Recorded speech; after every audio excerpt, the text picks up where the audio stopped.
एक तरफ तो पुलिस इतनी तत्परता दिखाती है, दूसरी तरफ यति नरसिंहानंद है, जब वो मुसलमानों के खिलाफ नरसंहार की बात करते हैं, देश के प्रधानमंत्री को गोली मारने की बात करते हैं, पूर्व प्रधानमंत्री को गोली मारने की बात करते हैं, पुलिस कई दिनों तक सोई रहती है। उसके बाद जब प्रेशर पड़ता है, जब सुप्रीम कोर्ट कहीं ना कहीं इंटरवीन करता है, उसके बाद यति नरसिंहानंद को गिरफ्तार किया जाता है। न केवल गिरफ्तार किया जाता है, उसके बाद उनको जमानत भी बहुत जल्दी मिल जाती है। जमानत मिलने के बाद वो बाहर आते हैं, बाहर आने के बाद फिर उसी तरीके का भाषण देते हैं, एक बार नहीं, 2 बार करते हैं, कई बार करते हैं, और अभी तक वो बाहर है। तो एक तरफ पुलिस इस तरीके से काम कर रही जिग्नेश मेवाड़ी की तरफ, दूसरी तरफ यति नरसिंहानंद जो खुलेआम सांप्रदायिक सौहार्द को बिगाड़ने का काम कर रहे हैं, नरसंहार का कॉल दे रहे हैं, और वो छुट्टा घूम रहे हैं। प्रोफेसर अपर्णा, अपने को अनम्यूट करना पड़ेगा आपको।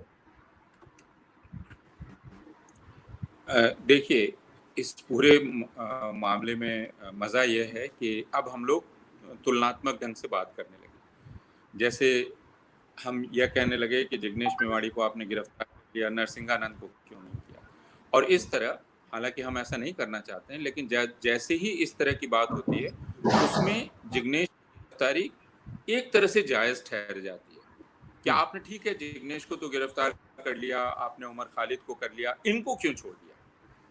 यह हम यहाँ पहुंचा दिए गए कि अब हम ये सवाल कर रहे हैं। सबसे पहले तो यह कहना होगा कि जिग्नेश मेवाड़ी की गिरफ्तारी हो या इस तरह की गिरफ्तारियां हो, ये बिल्कुल अतार्किक, गलत और एक तरह के आपराधिक हैं, यानी ये कानून का पूरी तरह से मजाक उड़ाती है। दूसरे, ये बहुत चिंता का विषय है कि उनको बिना विचार किए 3 दिन के पुलिस कस्टडी में भेजा जाता है। ये बहुत ही चिंता का विषय है। ये न्यायपालिका को लेकर हम सबको चिंतित होना चाहिए भारत के नागरिकों के रूप में कि हम सुरक्षित नहीं हैं, और इसका मतलब ये न्यायपालिका विवेक का इस्तेमाल नहीं कर रही है। तीसरी बात यह है कि इस आपने जो तुलना की उससे ये बहुत स्पष्ट है कि न्यायपालिका हो या पुलिस हो, और पुलिस के बारे में फिर ये कहा जा सकता है कि साहब हर राज्य की पुलिस अलग होती है, उत्तराखंड की पुलिस अलग है, दिल्ली की पुलिस अलग है, और असम की पुलिस अलग है। पुलिस तो राज्य का मामला है, इसलिए आप पुलिस जब कहते हैं तो देश की पुलिस नहीं कह सकते। लेकिन इससे यह बात जाहिर हो रही है, अभी जिस तरह पुलिस काम कर रही है, कि दरअसल राज्य सरकारें कोई भी हों, देश की पुलिस एक ही हो गई है, और यह बहुत चिंता का विषय है कि देश की पुलिस का संप्रदायीकरण हो गया है, और देश की पुलिस ये मानने लगी है कि वह एक विचारधारा की सेवा कर रही है।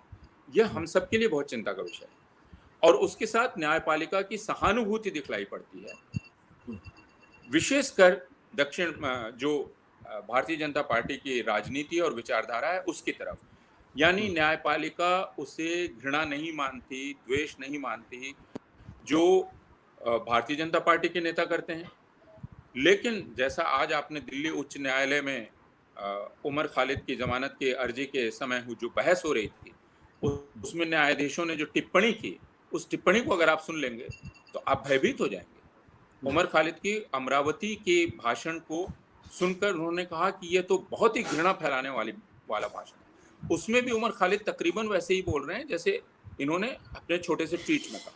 उन्होंने कहा कि आरएसएस के लोगों को संबोधित करते हुए कि आपके पूर्वज अंग्रेजों के दलाल थे।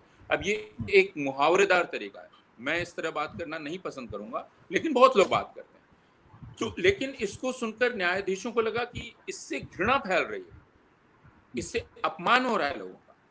लेकिन जो नरसिंहानंद बोलता है या जो प्रबोधानंद, इस तरह के तमाम नंद बोलते हैं, उनके बारे में यह कहा जाता है कि उनका इरादा यह नहीं था, वे मुस्कुराकर कुछ बोल रहे थे या वे अपने धर्म की रक्षा के लिए बोल रहे थे। आप उसको घृणा प्रचार क्यों मानते हैं?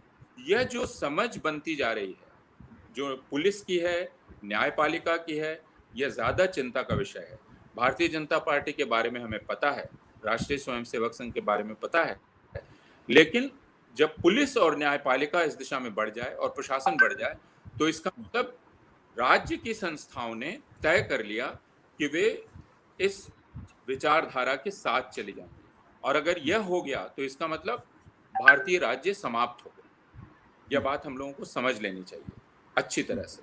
मुझे अभी तक याद है, धीमन जी को भी याद होगा कि यह जो पूरा तरीका है जिसमें जिग्नेश मेवाणी को गिरफ्तार किया गया, बहुत पहले एक घटना हुई थी, शायद हेमंत को याद होगा, कि दिल्ली के एक नौजवान को गुजरात पुलिस गिरफ्तार करके ले गई और उनको यह कहा यह गया था कि उस नौजवान ने गुजरात के तत्कालीन मुख्यमंत्री का अपमान किया। घटना बहुत साधारण सी थी। गुजरात का कोई उत्सव था जिसकी मास ईमेल चारों तरफ घूम रही थी और जब वो मास ईमेल उस नौजवान के पास पहुंची तो उसने सिर्फ अंग्रेजी में जो लिखा, जब थोड़ी खींच में जवाब दे दिया, फक ऑफ, यानी भाड़ में जाओ। गुजरात पुलिस पहुंची, गिरफ्तार, उसे गुजरात ले जाया गया। अब आप सिर्फ यह सोचिए कि यह किस प्रकार का अपराध है, इसमें किस तरह की धमकी थी गुजरात के तत्कालीन मुख्यमंत्री को, लेकिन उसको उस तरह से प्रस्तुत किया गया। यह तो बहुत ही सौभाग्य की बात थी कि वह नौजवान बच गया, रिहा होके आ गया, क्योंकि इसको लेकर काफी हंगामा हुआ। लेकिन यह वही तरीका है, वही मॉडल है। हम सब लोग उस घटना से हिल गए थे। यह कई वर्ष पुरानी घटना है जिसमें सिर्फ आप एक मास ईमेल का जवाब देते हैं, फक ऑफ, और आपके घर गुजरात पुलिस पहुंच जाती है, आपको रात गिरफ्तार कर लिया जाता है, दिल्ली के एक थाने में रखा जाता है और उसके बाद सुबह सुबह उड़ाकर गुजरात ले जाया जाता है। तो यह तरीका नया नहीं है, इसको हमें समझने की जरूरत है। और लेकिन देश इसकी चपेट में आ जाएगा और हर राज्य की पुलिस आ जाएगी और न्यायपालिका खामोश देखेगी या सहयोग करेगी, यह हमारे लिए ज्यादा चिंता का विषय है। बट प्रोफेसर पूरन, ऐसा हो क्यों रहा है? और आप जब चिंता की बात करते हैं, मैंने आपको बताया और फिरदौस साहब ने कहा कि हर एक कार्रवाई यह बतलाती है कि यही कानून है, यही तरीका है जिससे हम काम करेंगे और कोई कुछ नहीं कर सकता है। इसलिए आप प्रक्रियाओं की बात सोचना छोड़ दीजिए, न्याय फौरन होगा। जैसे अब लोग ये इसको उचित ठहराने लगे हैं। लोगों का कहना है कि देखिए, जिस समय संविधान लिखा गया था, जिस समय उस दंड संहिताएं लिखी गई थी, उस समय सीसीटीवी नहीं था।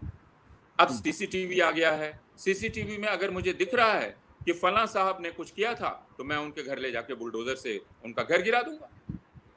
यह अब एक सामान्य बोध में डाला जा रहा है। ये सारी कार्रवाइयां इसलिए की जा रही हैं कि समाज का सामान्य बोध बदल जाए पूरी तरह से और वह इसको उचित मानने लगे।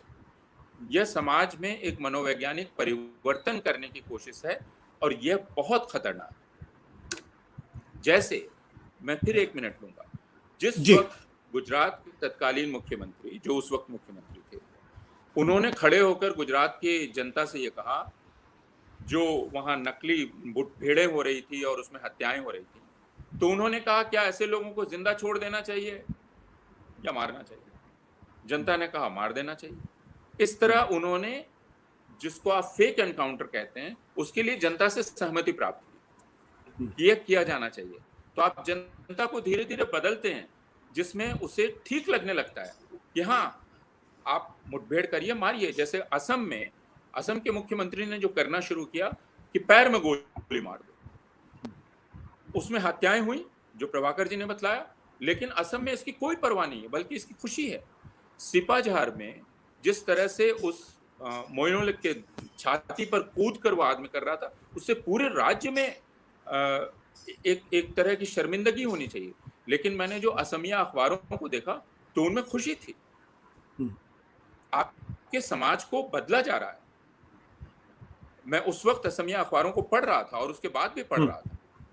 तो आपके समाज के दिमाग को बदला जा रहा है। हम लोग पहले कहते थे गुजरात के लोग बदल गए, अब पूरे भारत के लोगों को बदला जा रहा है। इसका उद्देश्य यही है। बिल्कुल। सत्य हिंदी का ऐप डाउनलोड करें गूगल प्ले स्टोर पर।